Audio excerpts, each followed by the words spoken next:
Kita sering dijejali oleh nada-nada minor dari ajaran Islam yang dibungkus ajaran Islam, tapi sebenarnya itu bukan ajaran Islam. Fadilatun nasab alal ilmi, ini adalah ajaran-ajaran yang tidak berdasar dan berasas kuat daripada dalil-dalil agama. Dalil-dalil agama sudah jelas. Yarfa'illahu alladhina amanu minkum walladhina utul ilma darajat. Jelas orang yang beriman dan berilmu adalah orang yang paling tinggi derajatnya. Tapi banyak di kitab-kitab yang di kalangan orang-orang yang mengaku sebagai keturunan Rasulullah walaupun belum terkonfirmasi, mereka membuat kitab-kitab yang mengunggulkan nasab daripada ilmu, mengunggulkan darah daripada ketakwaan kepada Allah Subhanahu wa ta'ala. Tidak setiap apa yang di kitab merupakan adalah inti ajaran Islam yang lurus, saudara. Kita harus telaah, ada enggak patokan dan sandaran dari apa pikiran seorang ulama. Apakah pikiran itu berasal dari pikiran jernih seorang mujtahid, seorang faqih, atau ada pikiran-pikiran itu, pendapat-pendapat itu yusammu minhu raihatun min rawaihil jahiliyah. Ada bau-bau jahiliyah yang diajarkan dalam tradisi-tradisi penulisan kitab kuno. Lihat di dalam kitab Qurratul Ain karangan Al-Maghribi, fadilatul ilmi tafuqu ala fadilatin nasab. Jelas Syekh Nawawi Tenara mengatakan, innal alima alladhi kana min ghairi man yantasibu ila Rasulillah sallallahu alaihi wasallam yafuqu ala ghairi al-alim alladhi yantasibu ilaihi sallallahu alaihi wasallam bi 60 darajah. Orang alim yang bukan keturunan Rasul itu lebih tinggi derajatnya daripada orang yang bodoh yang dia bernisbat bernasab kepada Rasulullah Muhammad sallallahu alaihi wasallam. Hampir seluruh ulama-ulama berpendapat hal yang sama, bahwa syaraful ilmi yafuqu ala syarafin nasab. Yang aneh, orang yang enggak punya nasab bela-bela narasi bahwa nasab lebih utama daripada ilmu. Aneh. Prestasi sama dengan ilmu, amal sama dengan prestasi. Agama Islam adalah agama prestasi. Agama Islam adalah agama ilmu. Agama Islam adalah agama takwa. Siapa orang yang paling bertakwa, dia orang yang paling mulia. Ajaran Islam, ajaran Al-Quran, inna akramakum indallahi atqakum, jelas. Dan setiap narasi yang berbeda dengan Al-Quran ini ditolak mentah-mentah. Nasab, Al-Quran telah mengatakan fala ansaba, tidak ada nasab di hari kiamat yang akan bermanfaat. Setiap ada dalil-dalil di bawahnya yang bertentangan dengan itu, patut diduga bahwa dalil-dalil itu adalah dhaif.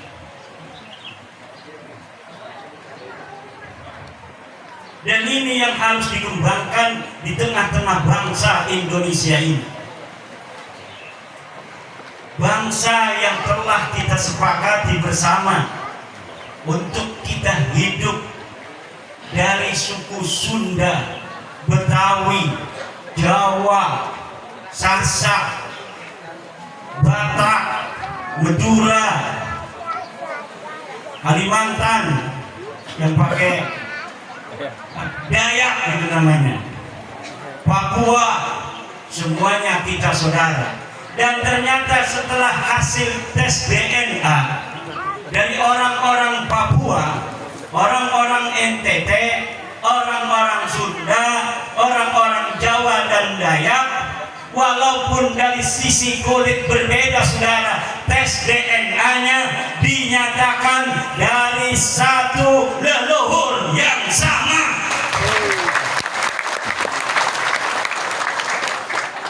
Maka kecintaan kita orang-orang Sunda kepada orang Papua sebagaimana kita mencintai orang-orang Sunda lainnya. Karena orang Papua dan orang Sunda adalah satu, yaitu bangsa Indonesia, dan ternyata tes DNA-nya sama dengan kita. Kelihatannya orang Dayak dengan kita berbeda. Lihat hasil tes DNA yang telah dikeluarkan oleh badan yang menanganinya, dan kita bisa akses di internet bahwa orang Dayak, orang Papua, orang Maluku, orang Sunda, orang Jawa dan orang Batak, nilai hasil tes DNA-nya sama dari leluhur yang tidak berbeda. Dan ini yang harus kita jadikan sebuah berkat. Kita boleh berbeda dalam agama, kita boleh berbeda dari sisi bahasa, kita boleh berbeda dari sisi kebiasaan, tradisi kemasyarakatan, tapi kita diikat oleh nilai-nilai keindonesiaan yang sama. Kita harus bersatu, berdaulat, adil dan makmur. Merdeka, bersatu, berdaulat, adil dan makmur. Apa dulu yang disebutkan oleh the founding father? Merdeka dulu, habis merdeka baru bersatu. Setelah merdeka bersatu baru berdaulat, adil dan makmur. Buat apa kita adil dan makmur kalau tidak berdaulat? Dulu di Gresik, di kampung saya, kata nenek-nenek, zaman sekarang sama zaman Belanda, kalau lihat dari sisi pertanian mending zaman Belanda. Irigasi pada jalan semua zaman Belanda. Zaman sekarang irigasi dibiarin, gak ada airnya. Tapi bukan itu yang membuat kita bangga, yaitu bahwa kita tidak berada di bawah kekuasaan orang asing. Beras di masa zaman Belanda Karawang dengan zaman sekarang penghasilannya lebih besar zaman Belanda, saudara-saudara. Tapi kita waktu itu adil dan makmur, subur, banyak kekayaan, tapi kita terjajah. Kita tidak punya kebanggaan, kita tidak punya rasa kemuliaan. Kenapa? Karena yang jadi pemimpin dilihat bukan seperti warna kulit kita, DNA-nya berbeda. Dia orang Eropa, kita orang Indonesia. Agamanya juga berbeda, tradisinya juga berbeda. Maka seluruh bangsa Indonesia, walau banyak beras, walau banyak gula, dalam hatinya menginginkan bagaimana dirinya, bangsanya bisa merdeka dari para penjajah. Walau mereka tidak berdaya, muncul para pahlawan-pahlawan yang berdaya.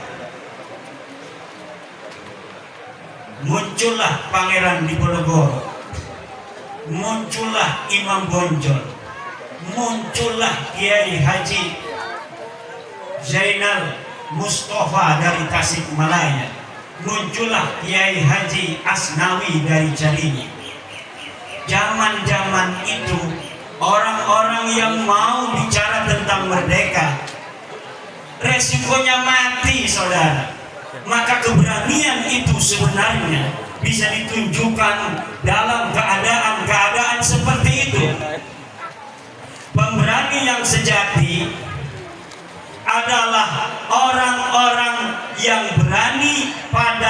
masa-masa perang. Pemberani itu dia yang megangin pedang di tengah medan perang, bukan dia yang megangin mic di atas mobil komando pada masa damai.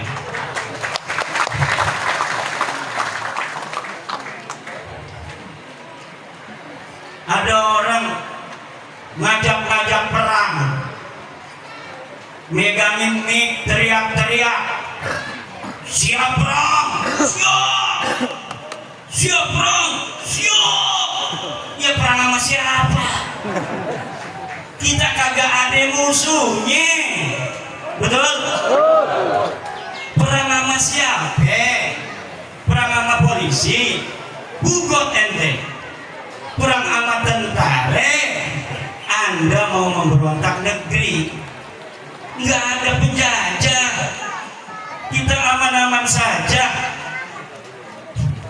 Ngadain acara pada suka hari ini aman tentram, betul nggak?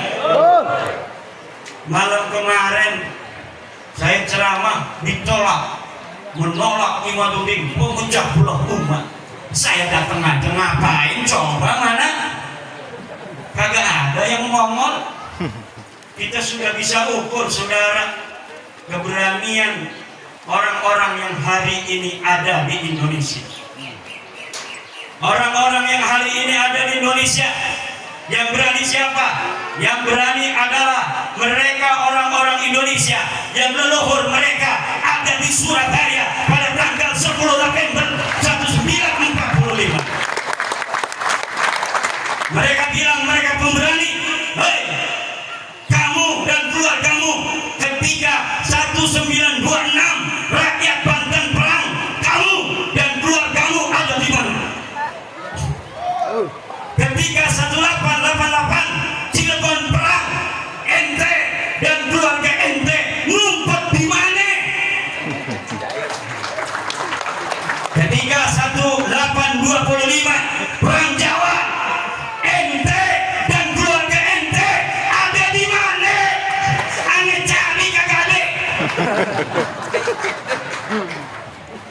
Ketika Banten dan POC 1750 perang, acak-acakan kunciran, hangus rata itu Karawaci, caringin hancur lebur. Kita ingin mengusir para penjajah di bumi Banten dan DKI Jakarta.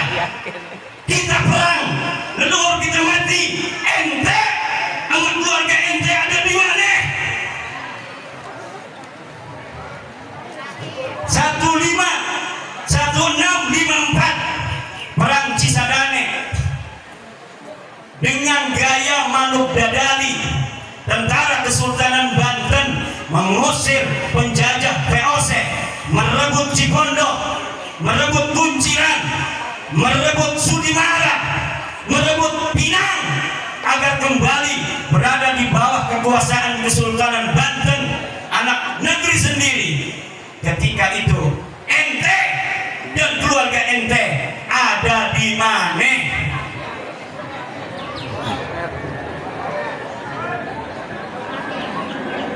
Ketika Sunan Ampel datang ke Banten pengen ngajarin Islam di orang-orang Banten, kemudian Sunan Ampel kagak diterima orang-orang Banten. Kenapa? Karena dia bukan orang Banten. Sunan Gunung Jati ngejar Sunan Ampel, pengen berguru kepada Sunan Ampel di atas gunung apa namanya yang ada di Banten itu? Gunung Santri. Sunan Ampel di Gunung Santri ngajarin santri. Orang-orang nggak ada yang mau masuk Islam. Sunan Gunung Jati mendengar Sunan Ampel ada di Banten, dia kejar dari Cirebon. Ternyata Sunan Ampel sudah pulang ke Surabaya. Akhirnya Sunan Gunung Jati kejar ke Surabaya, mondok di Surabaya, lalu belajar agama Sunan Gunung Jati pada Sunan Ampel. Ketika Sunan Ampel dengan susah payah menyebarkan agama Islam di Banten, ente dan keluarga ente ada di mana? Kemudian kata Sunan Gunung Jati, kata Sunan Ampel, wahai Gunung Jati, kalau kamu mau menyebarkan agama Islam di Banten, kamu diterima di Cirebon, wajar, kamu punya ibu orang Cirebon. Tapi kalau kamu ngajarin agama Islam di Banten, gua bakal diterima. Saya pengalaman di Banten nggak ada orang berbondong-bondong mau masuk Islam karena yang nyebarin saya bukan orang Banten. Terus gimana? Wahai guru, saya harus nyebarin Islam di Banten. Ente wirid hiji magrobi, cewek cantik orang Banten, ambil jadi gen istri. Akhirnya ada cewek cantiknya kaum Banten.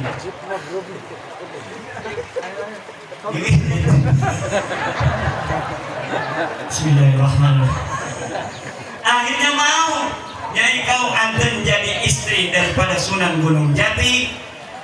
Kemudian akhirnya Maulana Hasanuddin Banten, dan akhirnya Maulana Hasanuddin menyebarkan agama Islam diterima. Li'anna lisanahu lisanu Banten wa adatahu adatu Banten wa hum ya'tarifuna bi annahum kahwa bi annahu kahum.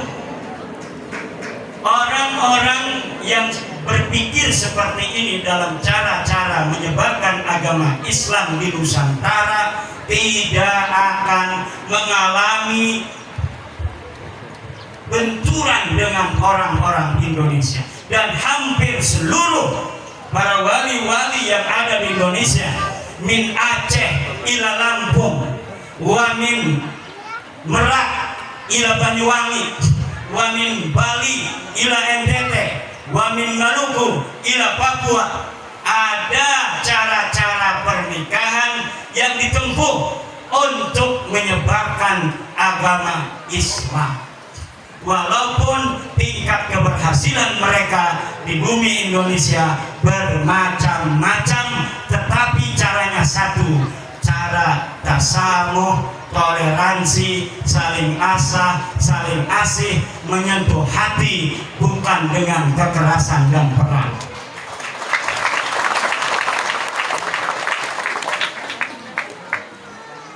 Ini ada orang yang kekerasan,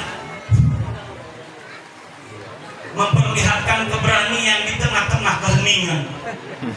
Orang lagi damai, dia, saya paling berani, kita siap perang, takbir, Allahu Akbar. Kata polisi, saya juga Allahu Akbar. Mau perang dengan saya, ini Allahu Akbar, itu Allahu Akbar, sami Allahu liman hamidah. Giliran zaman perang kagak ada di sejarah, gimana urusannya? Kita baca-baca, ini ada kagak yang mati di medan perang? Ada enggak nih dari suhada 10 November? Kagak ada. Ada enggak di 1888 perang Cilegon? Kagak ada. Yang ada fatwa bahwa yang berontak pada orang kafir Belanda itu adalah orang yang melawan ajaran agama. Nah, saya ingat kisah Bani Israel kepada Nabi Musa ngajak perang. Nabi Musa, ayo kita perang, kita kalahkan orang-orang Palestina. Takbir, Allahu Akbar. Giliran datang kewajiban perang kepada Nabi Musa, diumumkan pada Nabi Musa, wahai Bani Israel, betul seperti yang kalian inginkan, sekarang sudah datang perintah berjihad melawan orang-orang yang memusuhi kita Bani Israel. Besok kita akan perang. Siap. Diem aja. Itu yang takbir-takbir kemarin kagak ada yang mongol. Yang ada apa yang mereka katakan, fadhhab anta wa rabbuka faqatila inna huna qa'idun. Hai Musa, kamu aja yang pergi sama Tuhanmu. Peranglah kamu dengan Tuhanmu. Kami di sini duduk enak-enakan. Itu orang Bani Israel. Orang Yahudi. Bapak Yahudi itu dimujib begitu. Satu ciri-ciri Yahudi, kalau lagi masa damai ngajakin lagi perang kagak mau dia. Ngapain gua katanya mati nanti. Paling takut orang Yahudi pada kematian, saudara. Orang Yahudi paling takut mati. Itu ciri Yahudi pertama nih. Penakut tapi sok berani di masa-masa damai. Kalau masa perang datang, ngumpet di bawah rok istrinya. Buktinya mana? Buktinya kagak ada satupun keluarga mereka masuk dalam syuhada Indonesia.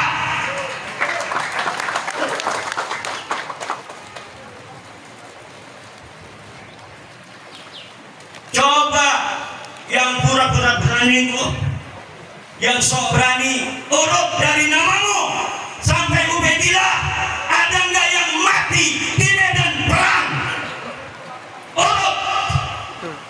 Jangan bawa-bawa Panglima Hunain Sayyidina Ali, jangan bawa-bawa Panglima Karbala Sayyidina Husain.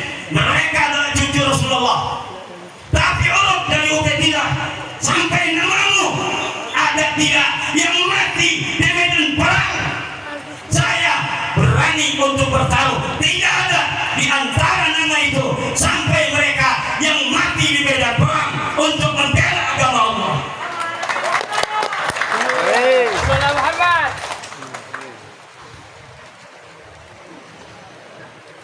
Ini ada penyanyi dari Solo, reinkarnasi. Yang kedua, adat-adat orang Yahudi itu tafahur bil ansab. Apa?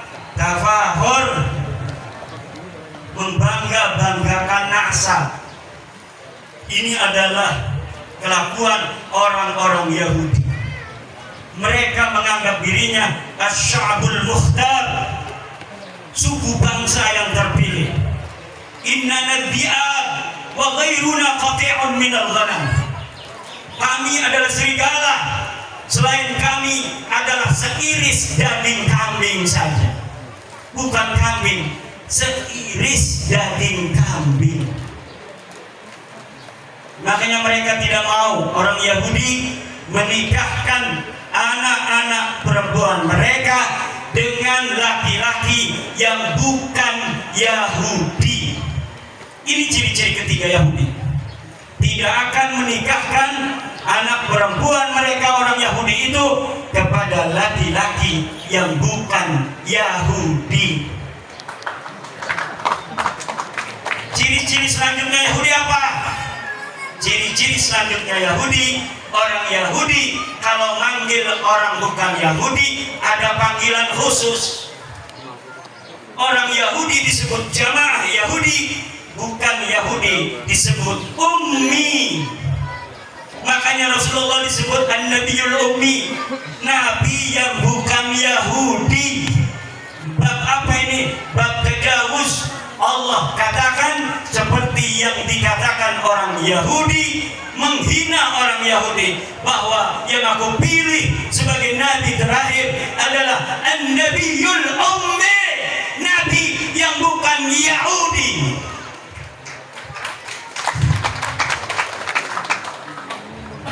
Orang-orang yang memanggil selain keluarganya dengan sebutan khusus dicurigai ada gen-gen Yahudi di sana.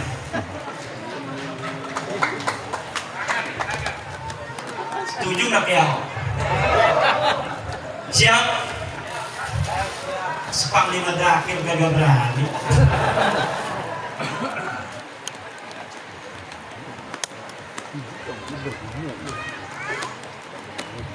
Marilah saudara-saudara,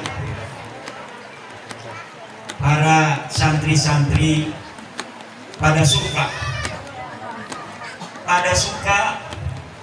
ada singkatannya, pada sukanya juga sudah bermakna. laknat dan pasikan. Pada suka al-mutahabbi, orang-orang yang saling mencintai. Bukan hanya orang yang mengemis cinta kasih, tapi orang yang siap mencintai dan siap dicintai. Kalau bangsa Indonesia dari Islamnya, dari Kristennya, dari Budanya, dari Hindunya, dari Konghucunya, sama-sama saling menghargai antar sesama bangsa Indonesia, dari suku-sukunya, orang Jawa, orang Sunda, orang Dayak, orang Sasak, orang Madura, orang Aceh, orang Minang, orang Maluku, orang Kalimantan, orang Papua, orang NTT, orang NTB, orang Bali, semuanya saling menghargai kita dalam ber-Indonesia. Insya Allah Indonesia ini akan menjadi baldatun thayyibatun wa rabbun ghafur. Inilah mungkin yang dapat saya sampaikan. Suaranya sudah habis, mudah-mudahan ada manfaatnya. Tetap bersatu sebagai bangsa, saling cinta mencintai sesama pada suka. Barokah insya Allah kita dan anak cucu ila yaumil qiyamah. Untuk Kiai Raden Syarif Rahman, mudah-mudahan panjang umur, sehat badan. Beliau, ibunya Syarif Rahman, anak mantu, seluruh santri dan seluruh ashab pada suka. Wallahul muwaffiq ila aqwamit thoriq. Wassalamualaikum warahmatullahi wabarakatuh.